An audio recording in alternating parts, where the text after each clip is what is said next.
Because it turns out Senator Lindsey Graham pulled a Cheney right under our noses, and it had to do with Lara Logan. The big obsession of the hashtag Benghazi conspiracy world is that the attack in Benghazi wasn't pulled off by militia members or irregulars or terrorists unaffiliated with al-Qaeda, but rather by al-Qaeda itself. Of course, there was no evidence that was the case. Ultimately, a comprehensive New York Times story said it wasn't al-Qaeda. But when Lara Logan did her discredited 60 Minutes report a couple months prior, this is what she said.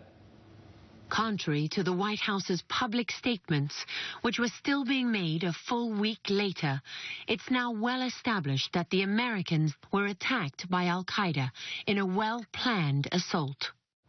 You hear that? It's now well established. Well, Senator Lindsey Graham heard that, and he ran straight to Fox News with it. 60 Minutes doesn't cover phony scandals. I think the story was about the fact that our folks died in a different way than explained by the administration. They died as a result of an al-Qaeda planned attack that you could see coming. So the question you got to ask yourself is funny. How Lara Logan doesn't give any sourcing for the "it's now well established." Who told her it was well established? Well, in this blockbuster piece by Joe Hagan in New York Magazine, we get the reveal. Turns out Lara Logan was consulting with none other than Lindsey Graham. The two met 2 or 3 times to talk about the Libya attack, with Graham telling Logan that from his point of view, it was a fair thing to say that there was a buildup of al-Qaeda types in the area. So here's how it goes. Lindsey Graham tells Lara Logan it's al-Qaeda in the face of all countervailing evidence. Lara Logan puts that in her report on the most respected news magazine in America. And then Senator Graham vows to block all nominations from the Obama administration until he gets answers on Benghazi. And he cites the Lara Logan report as evidence. Evidence which was, unbeknownst to the public at the time, sourced by Lindsey Graham himself. What did the 60 Minutes show tell us? That this was a pre-planned terrorist attack. You got 60 Minutes now validating it not was just a terrorist attack. They knew who planned it, and it was a long time coming. 60 Minutes identified the people who planned the attack and actually how they did it. Joining me now, Congressman Steve Cohen, Democrat from Tennessee. Congressman, should Lindsey Graham retract that? Should he go on the floor of the Senate and say, I'm sorry about that? Well, in the real world he would, but politics isn't necessarily the real world. You're not supposed to ever admit anything. And this all makes Wag the Dog look like the Bible. Well, now makes Wag the Dog look like the Encyclopedia Britannica. You are in the House where they're preparing to whip votes on a select committee on Benghazi. How do you plan on voting on that? And what do you think of the idea of devoting precious time, resources, and attention to the select committee? I'm going to vote against it. And I'm going to call up a famous political consultant, Fielding Mellish, with attribution to Woody Allen, who just created him. And he would say that this committee is a travesty of a mockery, of a sham, of a travesty, of a mockery, of 2 travesties of a sham.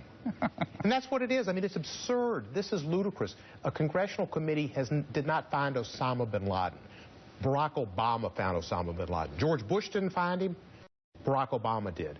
And the CIA, the State Department, the Defense Department under Barack Obama are going to find the people that were responsible for Benghazi, not a select committee. This is simply an assault on Hillary Clinton, and they will use it and use it and use it. Do you think that's what it is? You think it's being driven by trying to go after Hillary Clinton? Totally. They don't have a candidate who can measure up in the polls. They know that. Secretary Clinton is the odds-on favorite to be president. But when you speak to your colleagues, and there are colleagues of yours across the aisle, Republican members of the House, who are really spending a lot of time on the issue of Benghazi, do you think they're faking it? Do you think they really believe that there was...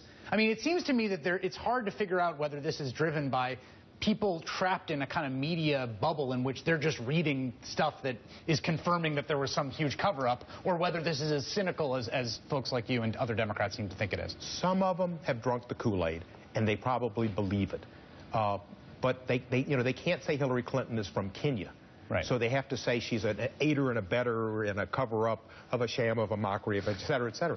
It's insane, and we need to have jobs bills. We need to have a transportation bill. We need to face the reality that the Affordable Care Act is working and keeping people alive, but they've had 50 bills to try to repeal the Affordable Care Act because they have found that to be a successful propaganda tool, that truth is not really a factor. And that's why Lindsey Graham doesn't have to apologize, because the truth and basic common decency in life life is not necessarily a part of politics. It seems to me that the next 5-6 months, there's not going to be a whole lot of legislating going on in the House of Representatives. I can't see it. You know, we should have an immigration bill. They're not going to take it up. We should have a minimum wage bill. It's not going to be taken up. There's not going to be anything but continued attacks to try to hold the House in 2014, which the Republicans will be able to do. Right. But then they're really looking at 2016, and they're looking at the Senate races in 2014. And then the question is, what exactly is your program for the country, which a select committee on Benghazi does not answer? Steve Cohen, thank you so much. Chris, always good to be with you.